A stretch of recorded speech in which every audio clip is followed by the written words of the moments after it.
पुणे, हैदराबाद आणि बंगळुरू विमानसेवा सुरू आहे। नवी मुंबई विमानतळाचं देखील पंतप्रधान नरेंद्र मोदींच्या हस्ते मोठ्या दिमाखामध्ये सुरू झालं। तर मात्र कोकणच्या पर्यटन जिल्ह्याला नवी असलेली मुंबई चिपी सेवा अद्यापर्यंत सुरू झालेली नाहीये। त्यामुळे पर्यटन व्यवसायाला फटका बसलाय।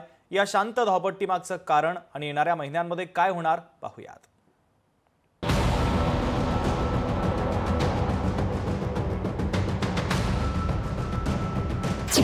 मुंबई चिपी सेवा बंद, पर्यटनावर परिणाम। नवी मुंबईत उद्घाटन, कोकण अजून प्रतीक्षेत। डिसेंबरमध्ये सेवा पुन्हा सुरू होणार। नवी मुंबई विमानतळ सुरू झाल्यानं राज्याच्या विकासाला गती मिळेल असं मुख्यमंत्री देवेंद्र फडणवीस यांनी म्हटलंय। मात्र दुसरीकडे कोकणातील चिपी विमानतळावरून मुंबईसाठीची सेवा गेल्या वर्षभरापासून बंद आहे। खासदार नारायण राणे यांनी सेवा पुन्हा सुरू होईल असा दावा केला असला तरी ती अद्यापपर्यंत सुरू नाहीये।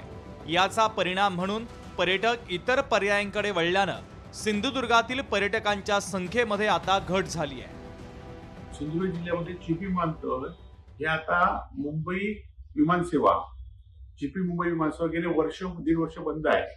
सातत्याने तिथले लोक आवाज उठवत आहेत आणि आवाज उठवल्यावर नारायण राणे जे केंद्रीय मंत्री माझे होते ते सातत्याने सांगतात की महिन्याभरात 2 महिन्यात सुरू होईल, परंतु गेलं दीड वर्ष विमानतळ सुरू होऊ शकले नाही वस्तुस्थिती आहे। त्यामुळे माननीय मुख्यमंत्र्यांना विनंती आहे की त्यांनी ही विमानसेवा लवकरात लवकर सुरू करावी। सिंधुदुर्ग हा पर्यटन जिल्हा असून गोव्याप्रमाणेच इकडेही मोठ्या प्रमाणात पर्यटक आकर्षित होतच असतात।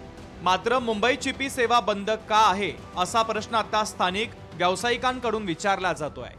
नवी मुंबई विमानतळ सेवा सुरू झाल्यानंतर आता चिपी ते मुंबई सेवा सुरू करण्याची मागणी केली जाते।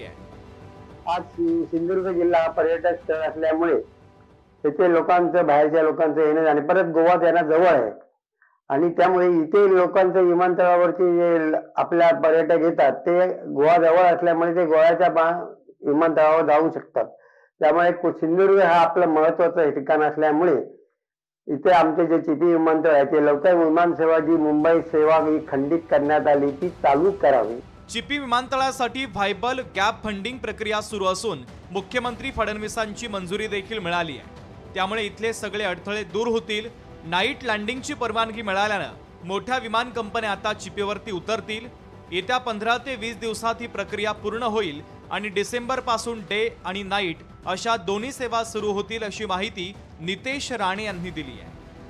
नाईट लँडिंगची परवानगी वर्षानुवर्ष रखडली होती आणि त्याच्यामुळे मोठे ज्या विमान कंपनी आहेत इंडिगो सारखे, विस्तारा सारखे, एअर इंडिया जे आपल्या चिपी विमानतळाकडे उतरायचे नाहीत त्यांच्यासाठी मार्ग मोकळा झालेला आहे।